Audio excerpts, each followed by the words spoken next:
Նրան տապանում հյուրընկալել եմ Միտք վերլուծական կենտրոնի ղեկավար քաղաքագետ Լիլիթ Դալաքյանին։ Տիկին Դալաքյան, շնորհակալ եմ հրավերն ընդունելու համար։ Մեր զրույցը վերջին միջազգային ամենաթարմ լուրից սկսենք։ ԱՄՆ-ի եւ Չինաստանի նախագահների 1 ժամ 40 րոպե տևած հանդիպումից հետո Թրամփը հայտարարել է, որ Սի Ցինփինի հետ պայմանավորվել են թուլացնել առևտրային լարվածությունը եւ միասին աշխատել Ուկրաինայի հարցում։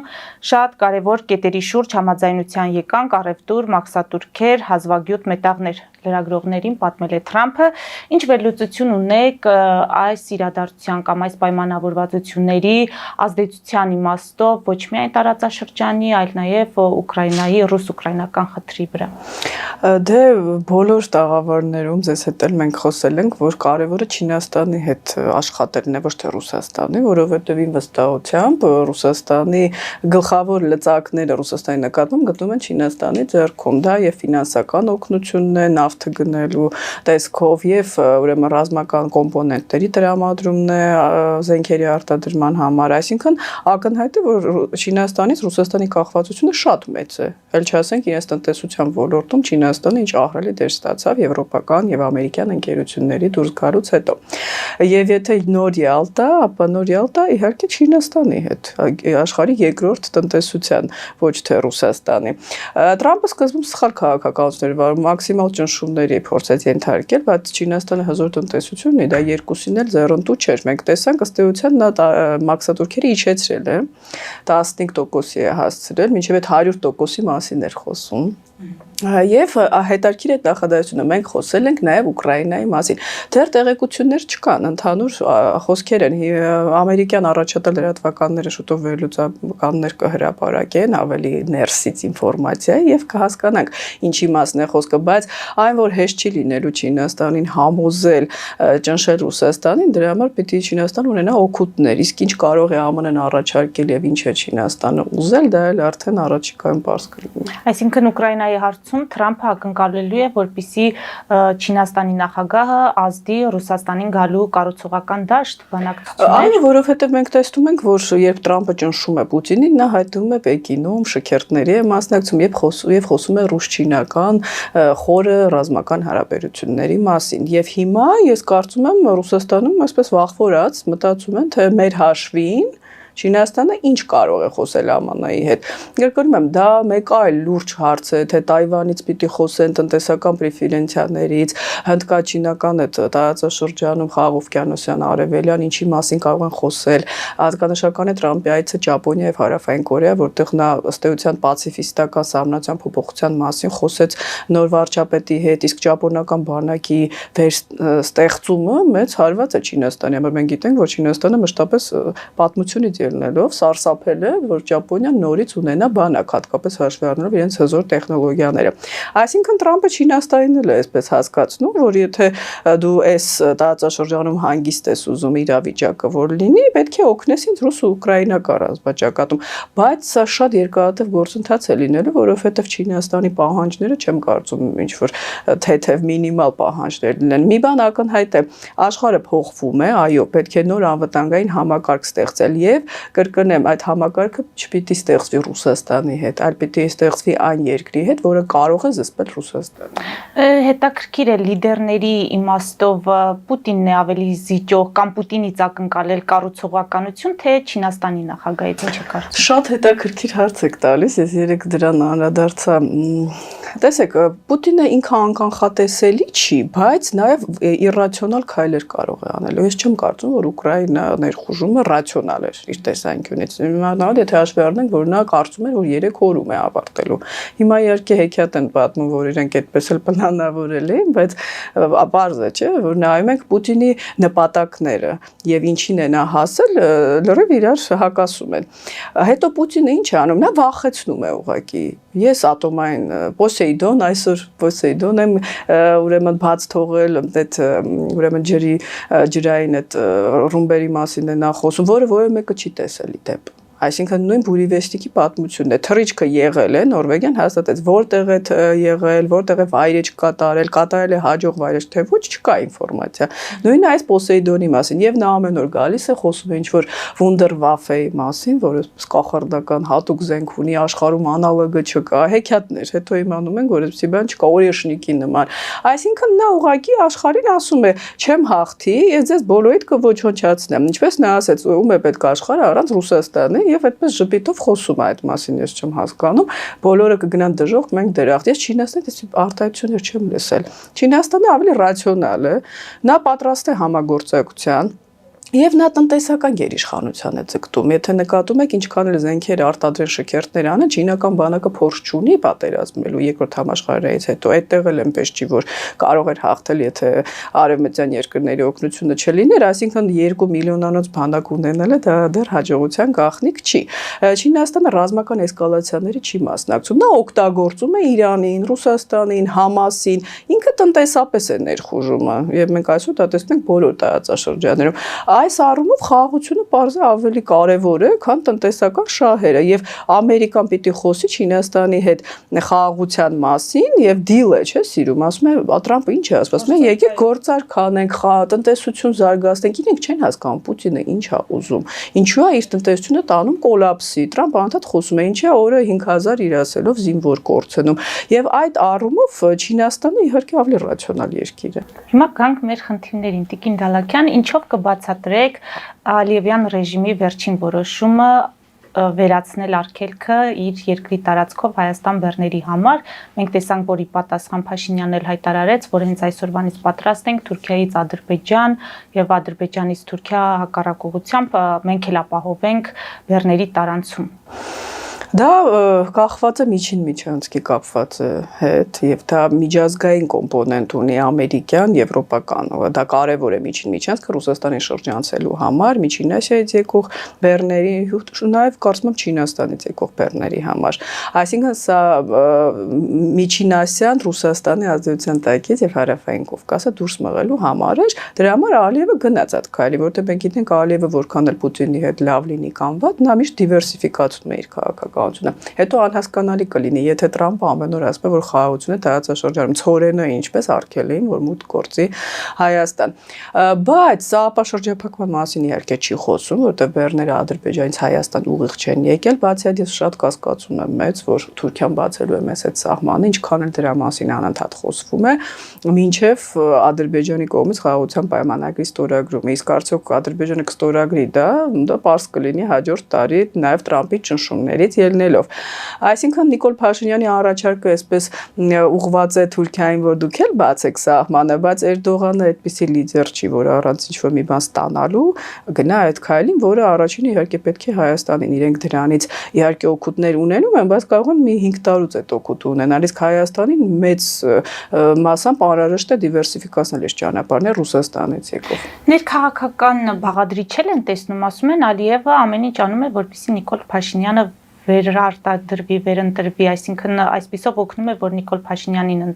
ընտրեն եւ 2026 թվականից հետո ստանա այն ամենը, ինչը որ ակնկալում է։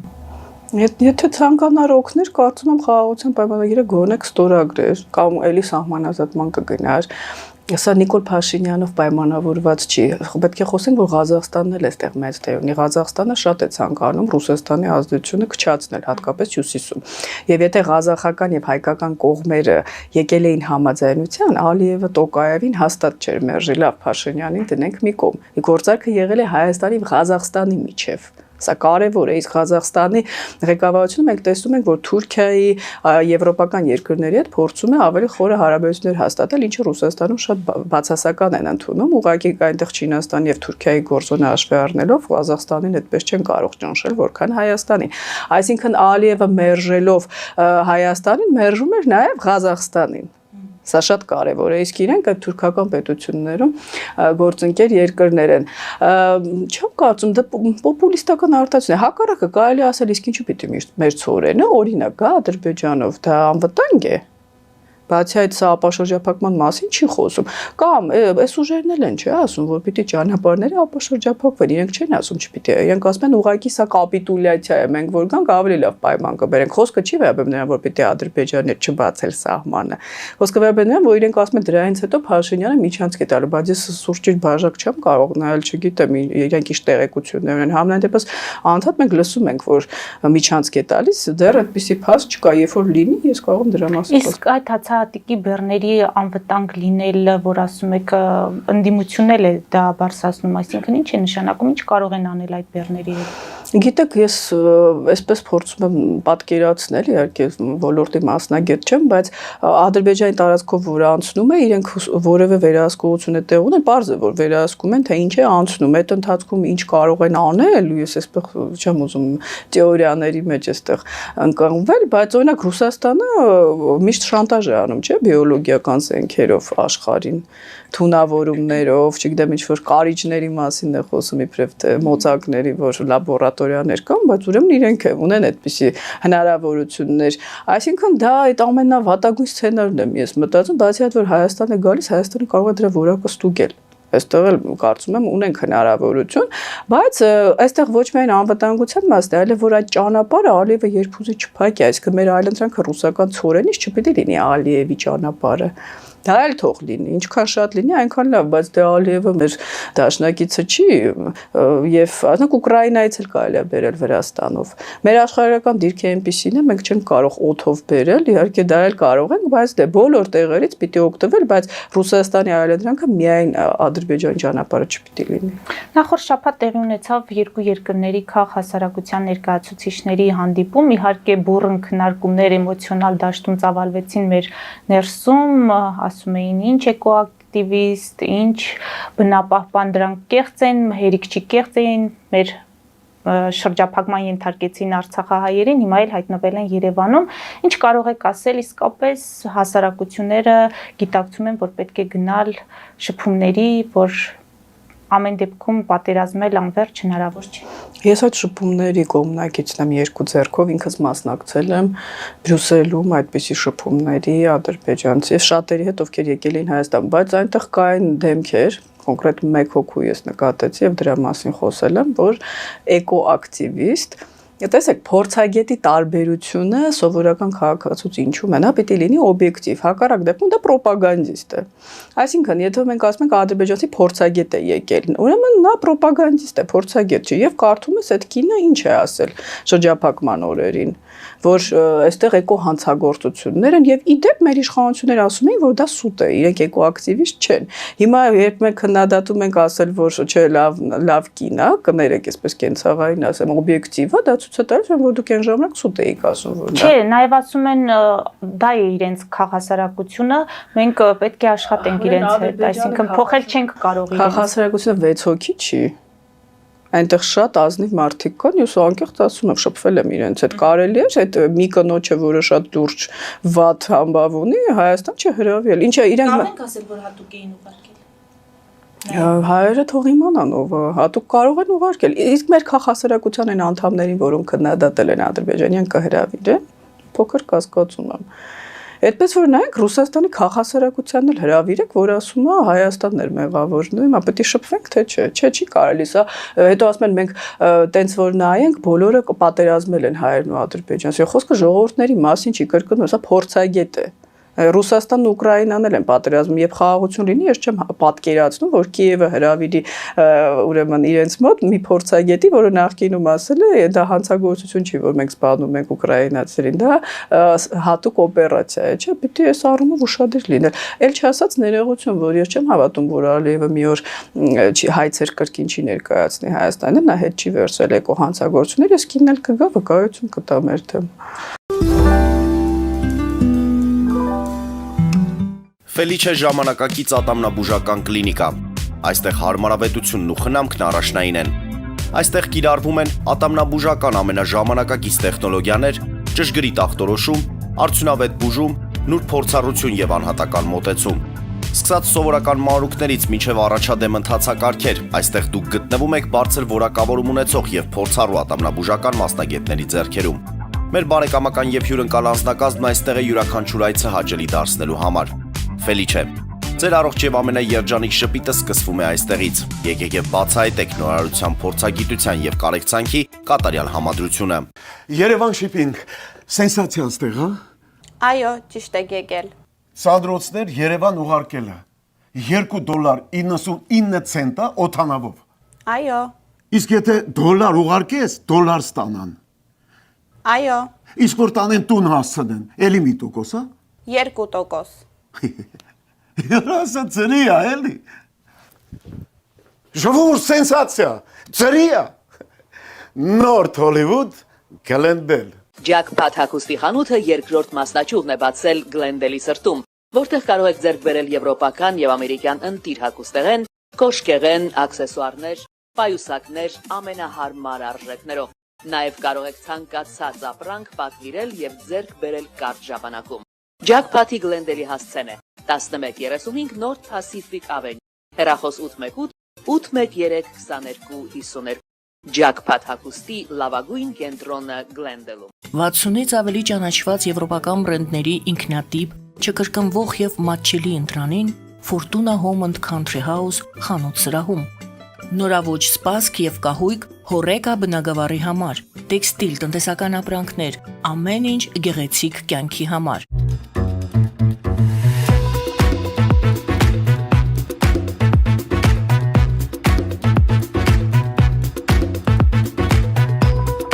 Արարատ ռեստորան, ընտանեկան եւ ընկերական ժամանցի լավագույն հասցե, սիրված արտիստներ, հյուրընկալ մթնոլորտ, հարուստ ճաշացան, անմահական խորտիկներ, Արարատ ռեստորան, հասցեն անփոփոխ, սիրով սպասում ենք ձեզ։ Լավագույն պաղպաղակ, բնական, համեղ եւ մատչելի գներով պաղպաղակը կարող եք ձեռք բերել բոլոր հայկական խանութներում։ Պահանջեք հայկական պաղպաղակ, Թամարա պաղպաղակ։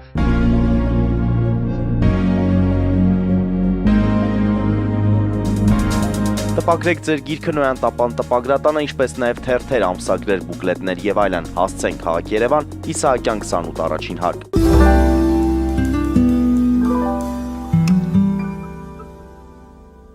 Մինչև կանդրադառնանք ներքաղաքական հայտնի զարգացումներին, ամփոփենք այս թեման, ԱՄՆ պետքարտուղարությունը ողջունել էր Ադրբեջանի այդ որոշումը արգելքի վերացման մասով, նաև քաղաքասարակության ներկայացուցիչների շփումները եւ հայտարարվել է, որ առաջին աշխատանքային խմբերն են ստեղծվելու մինչև տարեվերջ Ադրբեջանի եւ Հայաստանի հետ։ Այսինքն գործնական փուլ ենք մտնում Վաշինգտոնյան համաձայնությունների իրականացման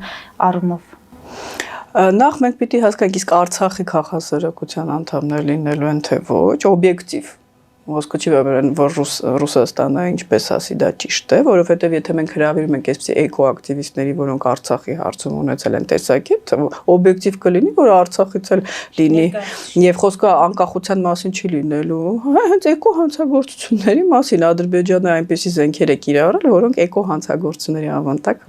կարող ենք մենք 44-օրյա պատերազմի ժամանակ անցկացնել։ Պիտի շփվել, մշտապես ես խոսել եմ Թուրքիայի հետ էլ պիտի շփվել, այսինքն ինչու պիտի Ռուսաստանը ինքը մեզ ասի, դե ես կխոսեմ, գնա մեր հաշվին պայմանավորվի, հետո գա մեր վրա վաճառի իր պայմանավորվածությունը եւ պատմություն ցույց է տալիս, որ անդադ մենք դրանից տուժում ենք, ինչի մենք իրավունք չունենք խոսել, չենք կարողանում խոսել։ Ռուսաստանը ինքը մշտապես մեզ իհարկե ոչ անկեղծ կոչ է անում 3+3 հարթակում կարգավել հարաբերություններ, այսինքն որ իրենց հարթակը չի ամերիկյան նախաձեռնությունը, դա է վատը, ընդդիմությունը որ քննադատում է պիտի ասի, ես ասեցի կոնկրետ ինչ է քննադատության արժանի էր, բայց ինքնին շփումներում դրական են վերաբերվում։ Հիմա իշխանություն, հոգևորականություն այդ արճակատումը ոչ միայն չի հանգուցալուծում, այլև խորանում է։ Փաշինյանը հերթական անգամ հայտարարել է, որ գիրակի մասնակցելու է հերթական պատարագին, որը մատուցելու է կարգալույծ եղած քահանան։ Հիմա ինչու չեն գտնում հաշտության եզրեր։ Որովհետև նպատակը հաշտության եզր գտնելը չի, նպատակը այո, ընտրություններին մասնակցելն է այս լոզունգով։ Լոզունգներից գլխավորը այս ընտրություններին լինելու է ընդդեմ այն հոգևորականների, որոնք պղծում են, դա իրենց լոզունգն եմ ես ասում, եկեղեցին։ Մյուս կողմից հարց է առաջանում, պետք է օբյեկտիվ լինել, բա ինչ անենք, չմաքրենք եկեղեցին, իրենց հատվածը ինչ է ասում։ Եկեղեցու խնդիրները միշտ էլ հայտնի են եղել, գոնե Գարեգին երկրորդի ոչ օբյեկտիվության մասին։ Բայց process-ը պիտի լինի այնպեսին, որ դա չկապվի ընտրությունների հետ։ Եվ երկրորդը միանշանակ օրինական մեթոդներով, այդ գաղտնի նկարել, տեղադրել, հիմա բարձր այլ ասում եմ մենք չենք նկարել, բա ով է նկարել, սա շատ կարևոր է։ Ես այսօր տեսա, որ Արշակ Սրբազանը կարծեմ դիմել է դատարան անձնական կյանքի հրապարակման խախտման վերաբերյալ իրավունքի, այսինքն բայց այդտեղ սրբարտության մասին ես չտեսա, այսինքն պիտի հասկանանք նա հերքում է այնինչ կա, թե ասում է ինչու եք հրապարակել իրավունք չունեք։ Սա հարցի այլ կողմն է։ Բայց ես դեմ եմ, որ այդպիսի ուրեմն նյութեր հրապարակվեն, որովհետև մի կողմ որ դա անձնական կյանքին իրավունքը խախտում է, այլև եկեղեցուն ընդհանուր վարկաբեկում է, որովհետև եթե այն ժամանակ մենք Արեգին երկրորդի մասներ եւ մենք ասում ենք ինքը եկեղեցին չի, հիմա պարզվում է կներեք այնտեղ շատ են այդպիսի դեպքերը եւ եկեղեցու անունն է տուժում, մեր հարևան երկրների աչքին է դա այսպես հաճելի թվում, բայց խախտվել է օրենք մանկապղծության վերաբերյալ, խախտվել է օրենք քաղաքացիական դատավարության, տնտեսվարության վերաբերյալ, կոռուպցիայի, չգիտեմ, հարկեր չվճարելու, կապ չունի կաթողիկոսը թե ով է, վարչապետը թե ով է, նա պիտի ենթարկվի պատասխանատվության։ Դուք իշխանության խնդիրը ասացիք, թե ինչ խնդիր է լուծում, ընտրություններին ընդառաջ ըստ էության փորձում է հանրության երևի այսպիսով վստահությունը շահել, բայց եկեղեցին ինչ խնդիր է լուծում։ Եկեղեցին կարող էր չխորացնել ճգնաժամը, կարող էր չգնալ առճակատման կամ հոգևորականները էլի, չասենք եկեղեցին։ Խնդիրը եկեղեցին է ստեղծել, սկսել իր քաղաքական գործընթացներին մասնակցելով, հիշում ենք Բագրատ Գալստանյանի, Աճապահյանի։ Դրան հակազդեցություն որպես Նիկոլ Փաշինյանը սկսել է այս գործընթացը։ Սա քաղաքական կոմպոնենտ է, որը զուգակցվում է հայրենասիրական, քրիստոնեական այդպես կոչերով։ Եկեղեցին, քանի որ կենտրոնից է ղեկավարվում, ես խոսել եմ դրա մասին, որից ղեկավարում է նաև հայաստանյան ընդդիմությունը, նրանք միասնական են, որովհետև քննադատություն չկա նախկին իշխանությունների հանդեպ եւ իրենք օբյեկտիվ չեն Ռուսաստանի գնահատելու վերաբերյալ։ Սա ցույց է տալիս, որ եկեղեցու ակտիվությունը, Մարիա Զախարովայի եւ Կիրիլի հայտարարությունները վկայում են, որ իրենք աջակցում են այս ինստիտուտին քաղաքական նպատակներ ելնելով։ Նրանց լոզունգն էլ սա է լինելու, քանդում են մեր եկեղեցին։ Սա մենք վերափոխում ենք այս կողմը, այն կողմը քանդում են եկեղեցին եւ ժողովրդին պետք է բևեռացնեն։ Եվ մենք տեսնում ենք իրոք վերնագրերը, երբ եկեղեցուն են վերաբերում, ժողովուրդը մեծ ուշադրությամբ դիտում եւ հետաքրքրությամբ եւ դա բնական է։ Երբ դրա մասին չի խոսում ես ծրագրերից կամ Հայաստանի արժեվ ծառացած մարտահրավերներից, դա էլ է կարեւոր, ես չեմ ասում, մենք ասենք դա կարեւոր չի, բայց դա կարեւոր է ոչ թե որպեսի բևեռացնենք, այլ որպեսի խնդիրները լուծենք օրենքի դաշտում, ոչ թե գանք իրար վիրավորենք, բայց մի կարեւոր բան ասեմ, եկեղեցու սպասավորները շատ տգեղ են իրենց դրսևորում, օբյեկտիվ խոսենք իշխանության հանդեպ, վիրավորում էին ընդհանուր մինչև արտաքին տեսքը, ընտանիքը եւ չի կարելի։ Հիմա որ ասում են Փաշինյանը վիրավորում է, ես դա չեմ արդարացնում, բայց եթե հոգեվորականը, նույնիսկ քաղաքական գործիչը չէ, ինքը առաջինը մտնում է այդպիսի դաշտ, սատանա եւ այլն, բա երբ հակազդեցություն է ստանում, ասում են արա այնպես, ինչպես ուզում ես, որ քո հանդեպ անեն։ Տեսեք, այս իրավիճակը վերլուծելուց շատ փորձագետներ, վերլուծաբաններ բերում են Մոլդովայի օրինակը եւ ասում են այնտեղ հաջողությամբ կարողացան պայքարել ռուսական ազդեցության գործիքների դեմ, այդ թվում եկեղեցին, որը հանդիսանում է այդ գործիքներից մեկը։ Հիմա այն մեթոդներով, որով որ իշխանությունը պայքարում է, սա որքանով է նման Մոլդովայի օրինակին, կհաջողի թե չի հաջողի Հայաստանի իշխանությունը կկարողանա ի վերջո այդ ազդեցությունը այնքան նվազեցնել, որ դա չազդի ընտրությունների արդյունքի վրա օրինակ։ Մոլդովայի օրինակը գիտեք ինչով է տարբերում։ Ես չեմ լսել, որ Մայա Սանդուն պոպուլիստական հայտարարություններ անի։ Նա մի անգամ ասեց եւ սկսեցին գործել եւ արագ, շատ արագ։ Այսինքն դա ձայն հավաքելու նպատակ չուներ։ Այո, իհարկե լոզունգներից մեկը այն էր, որ սա ռուսական, այսպես ազդեցությունն է, բայց այնտեղ մենք այսպիսի բաներ չենք տեսնում։ Այստեղ կասկածելի է, թե դա ինչու է տիրաժավորվում, բայց նույնիսկ հարց է ինձ մոտ առաջանում, իսկ ընտրություններից հետո շարունակվելու է այդ գործընթացը։ Թե կանգնելու է, որովհետև եթե նույնիսկ Նիկոլ Փաշինյանը ուզում է Գարեգին երկրորդին փոխել, կան ինչ-որ եպիսկոպոսներ, որին աջակցում են, հիմա դրա մասին են, չէ՞, խոսում, որ կան շրջանակներ, որ շուտով Գարեգին երկրորդին անվստահություն կայացնեն։ Ընտրությունը ինչպես է իրականացվելու, ով է ընտրվելու։ Վլադիմիր Պուտինը հանգիստ չի հանձնելու կարևոր ազդեցության լծակներից մեկը, արդյոք Նիկոլ Փաշինյանը պատրաստ է Պուտինի հետ գնալ արդեն ուղիղ առճակատման, որոնք են լինելու հետևանքները իր եւ Հայաստանի համար։ Շատ մեծ հարցեր կա։ Բայց այո, Մոլդովայի օրինակը ցույց է տալիս, որ երբ օրենքը աշխատում է, դա նույնիսկ Եվրոպայում օրենքը աշխատեց, թե բռնապետություն է, երբ ղեկավարը ասում է եւ նրա ասացի հետքերով միանգամից կտրուկ անցնում են գործողությունները։ Սա Ադրբեջանի քաղաքասրակության հարցին նման է։ Այսինքն պետք է շփվել, բայց պիտի տեսնել ովքեր են գալիս։ Հիմա նույնը պետք է օրենք հաստատել, բայց փաստեր պիտի ներկայացնել, ոչ թե ուղղակի այո ասել Վրաստանի վարչապետի նման փակում են կուսակցություն եւ վերջ։ Հիմա օրինակ ինչ են անում, ասում են ընդդիմության Սաակաշվիլի կուսակցությունը լրտես է պետքա փակենք։ Որևէ փաստ չկա։ Իսկ Մոլդովայում մեծ ուրեմն հետաքննություն իրականացվեց,